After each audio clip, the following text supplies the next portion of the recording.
When did you not just dodge a bullet, but evade a full-on ballistic missile strike? When I moved back to New Orleans in 24, I looked at 2 different apartments, a B. I ended up choosing B because it was a little bit larger. I lived there for about 5 weeks, and the neighbors were horrendous and management wouldn't do anything about it, so I went back to the other place to see if apartmento was still available. It wasn't, but they had another one downstairs in the building next door. So I ended up moving again into apartment C. Apartment B flooded several feet in Katrina. Apartment A had the roof ripped off. Apartment C, where I had lived for a year, was fine. I cannot overstress how difficult my life would have been if my apartment had been damaged. Not even taking into account my belongings, it was damn near impossible to find anywhere to live for years after Katrina. It's not an exaggeration to say that if my apartment had been damaged, the entire trajectory of my life probably would have changed. Our gas range in the kitchen malfunctioned. It was leaking natural gas all night. CO detector never went off. I woke up the following morning, walked downstairs and smelled it. It was so thick of gas you could taste it. Quickly opened all of the doors, windows and vacated. We waited about an hour before going back in. It was windy out, so it cleared out quickly. Inspected everything, replaced the stove, and went on with the day. Nighttime came around and I went to take a shower, but there wasn't any hot water. Turns out, for some unknown reason, the pilot light on the hot water tank was out and likely had been out all night. Had it not been out, my house would have been a crater and I wouldn't be typing this. A friend in HS offered to pick me up and sneak out for a party. I was in the middle of a WoW raid and declined. Then it turned out he hit a tree and died from drunk driving. My husband accidentally took all my blood sugar meds, thinking they were Motrin when he had severe stomach pains. I didn't know what he was talking about taking all the prescription Motrin and rushed him to the ER when I figured out it was my blood sugar meds. It turned out to be acute pancreatitis, and he actually saved his organs and possibly his life by accidentally taking all those blood sugar meds. I had some chest pains one night and woke up my wife to tell her. She got a little scared that it might be a heart attack, and we agreed that I should go to the ER. The nurses were pretty sure it was a false alarm, but would run an EKG as is common practice. In my head I was hoping that the chest pain would come back, not to prove a heart attack, but so that we can find out what the chest pain was. The EKG was done by one veteran nurse and a new nurse. I was watching over their shoulders. Something was flashing on the screen that made both nurses look at each other with disbelief. They ran it again and one nurse went out to the station for help. The other stayed with me and very nicely told my wife and daughter to go back out to the waiting room. A few seconds later 5-6 more people came into the room slowly and calmly and began prepping me for something. It turns out that I was having my second heart attack that night in the ER.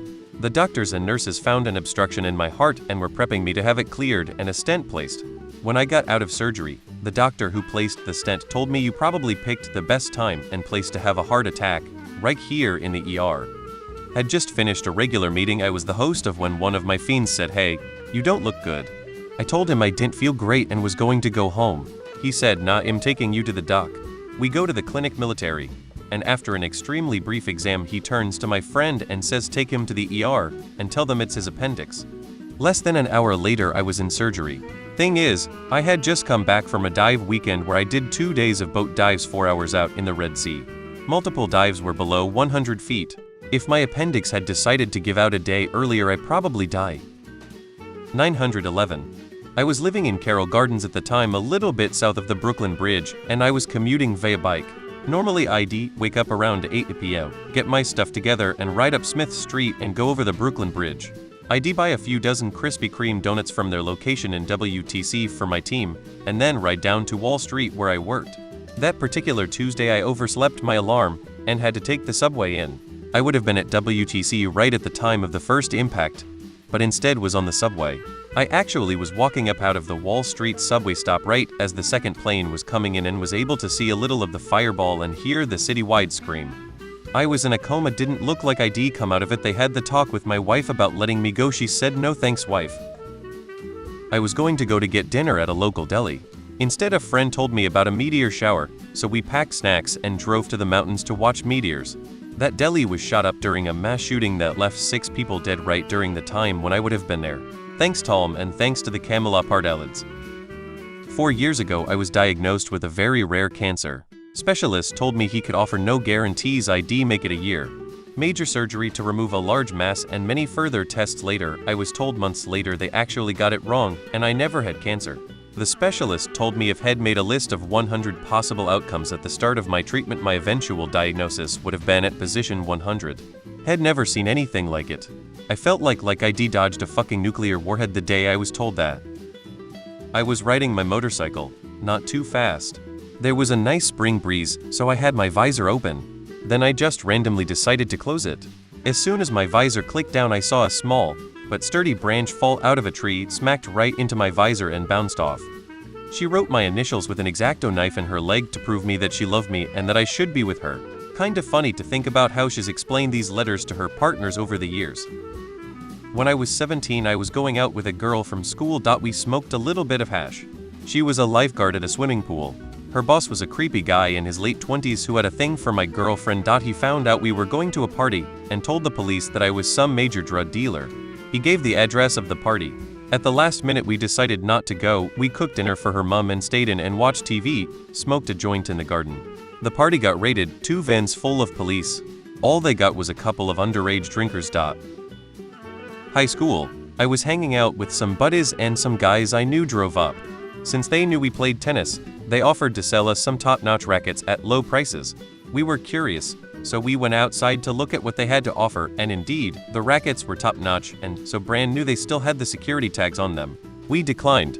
Turned out they had robbed a sporting goods store and shot a couple of clerks in the process.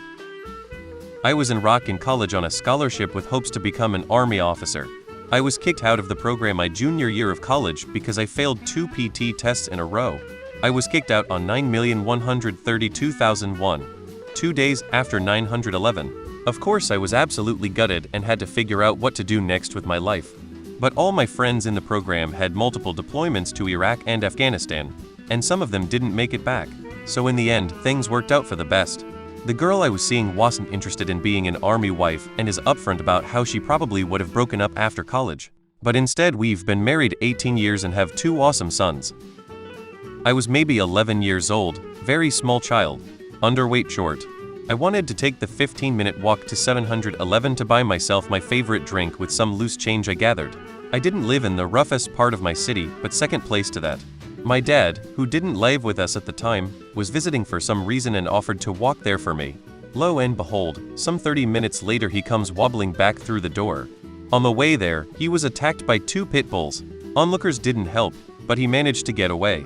He still was a cool dad and continued on his walk there, got me my drink, and walked all the way back. I probably would have been severely injured, if not killed by those 2 pit bulls at my 46, underweight physique. We reported them to animal control, and the city ordered them to build a strong fence and mandated that they have a dangerous dog sign. Edit for fun. My dad never pressed charges but regrets it, lol. Edit 2. Wow, holy shit, this is my first comment to get this many likes, thanks all. Riding my motorcycle home after a tiring day at work. Summertime, sun shining and feeling good. Riding in the left lane of a 2-lane road with a large median and only 2 cars, a van in front and a smaller car on the right that I pass.